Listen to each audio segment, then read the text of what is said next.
Hi guys, what's up? This is my 10-year nap-iversary. March makes 10 years natural for me. I went natural before it was a thing, and I was pregnant with Kalani. She is not almost 10, so let me explain this just a little bit. I was in the States, work in Oklahoma. I used to work at a university called Oral Roberts University. Hi y'all. I know a few of my viewers are former students of mine. So my last touch-up was in March of 2005. That was my last year there. I was just finishing up 6 years there. 5 years. 6 years teaching there. So I didn't get a new relaxer at that point. My last relaxer was in March, and then I got micros instead of getting a touch-up the next time around. And I had the micros in for a long time. Over the course of that time, I came to Israel. I got pregnant with Kalani. I'm one of those old school people. I don't put perms in my hair when I'm pregnant. So I did not get a touch-up while I was pregnant. And somewhere in that process, I decided that I was going to go natural.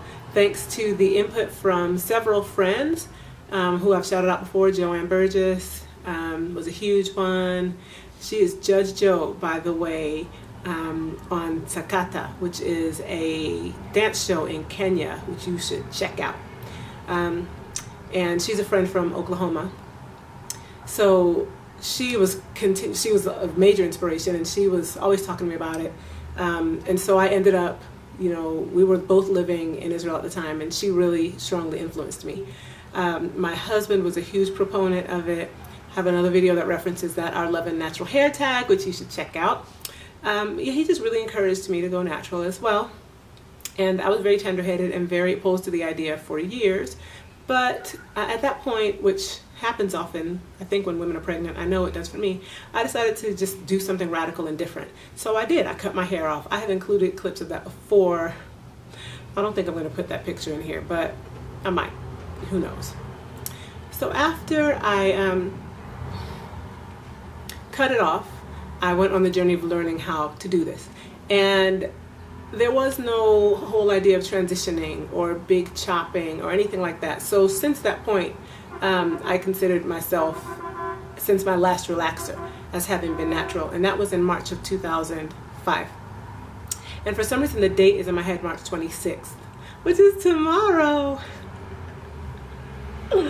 So I'm 10 years natural this month, and this is not 10 years worth of hair.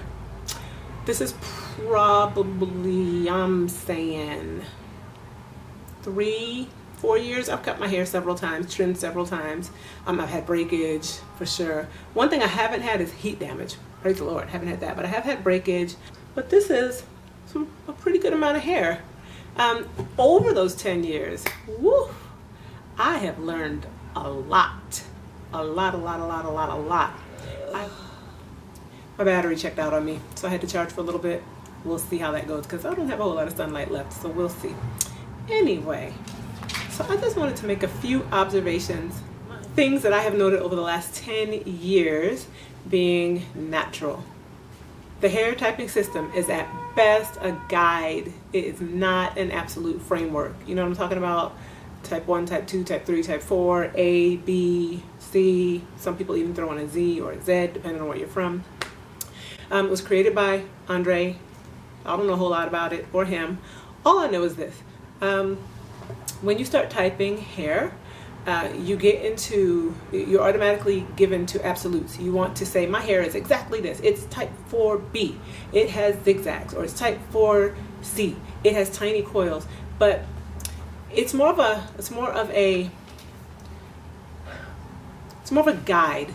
It gives you an idea of the types of curls or patterns that you'll see kind of in general, but it's not an absolute system. It's not absolute. I don't have 4A or 4B or 4C hair. I have some of all three of those ideas, and in different combinations.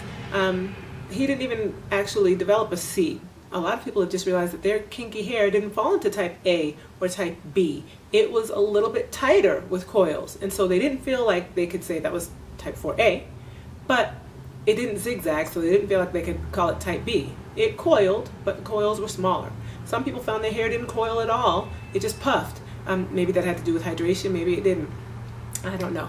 At any rate, I know that the typing system is not an absolute framework.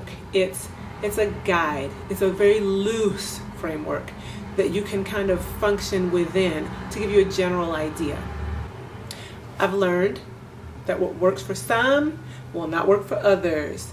Apple cider vinegar, aloe vera juice, extra virgin olive oil, coconut oil, Jamaican black castor oil, protective styling, low manipulation hairstyles.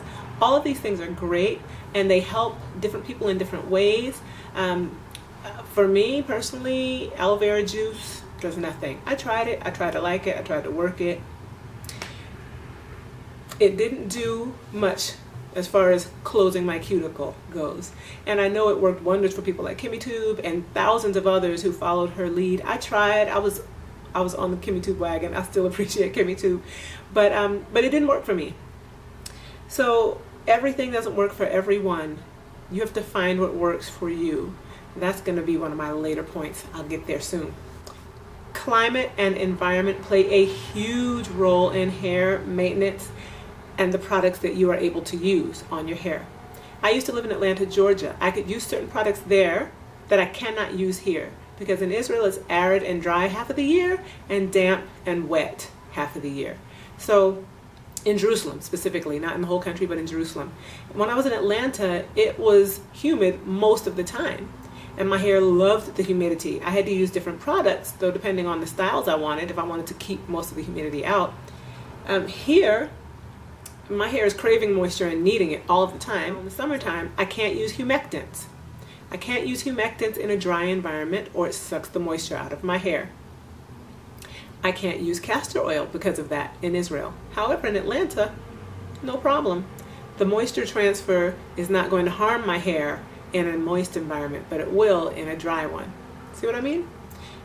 Climate and environment play a role in your hair maintenance and what products you can use. Making the change to natural hair does not mean that you will spend less time doing your hair or that you'll have an easier time doing your hair. This is an erroneous assumption that people sometimes make. Some people find this and then they go back to relaxers because they realize, man, this is more work than when I had a relaxer. The fact of the matter is that there's a learning curve involved, just like there is with everything else in life. It's going to take time to learn what to do with this stuff. Realize that you're going to have to take some time to learn your hair. You're going to have to learn, I'm reading from my book here, you're going to have to learn what's involved in taking care of natural hair, and not just natural hair as a general idea, but your specific head of natural hair.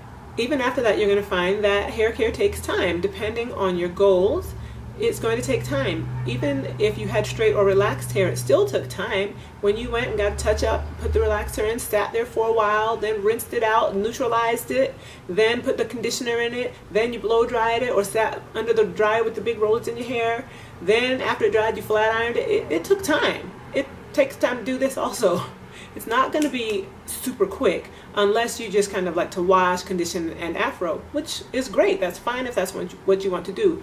But the reality is the process isn't necessarily going to be a whole lot faster, particularly if you want to maintain very healthy hair that's well hydrated or moisturized.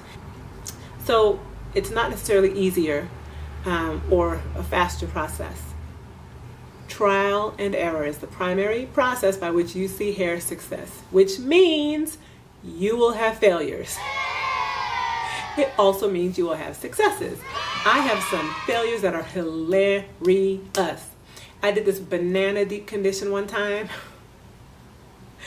I had chunks of banana in my hair for days because I didn't realize that I didn't just need to puree the banana. I needed to blend that bad boy like to death and then mix it with my other stuff like yogurt and mayonnaise and coconut oil and whatever else I was putting in there. But I just pureed the banana with a fork and I was like, this stuff is going on so good. And then when I rinsed it, I was like, I have banana bits in my hair. And I tried to attack it with a brush, trying to get that stuff out. My hair took a beat down. It was mad at me for like months because I literally was beating on my hair like this, trying to get the banana out with the brush. Yeah. Aloe vera juice was another failure for me. Tried and tried and tried. I mixed it with Kinky Curly Knot Today and castor oil, like Kimmy Tube said, and some other oil, jojoba oil. I tried that stuff straight. I tried it mixed. My hair was just unimpressed. Seriously unimpressed. It isn't the same for everyone. So aloe vera juice didn't do it for me. I've learned what my hair likes. I've learned what my hair doesn't like. I've learned that some things work for some people and they don't work for everybody. I've learned that the miracle products that will make somebody's hair shout and praise the Lord won't make my hair shout and praise the Lord.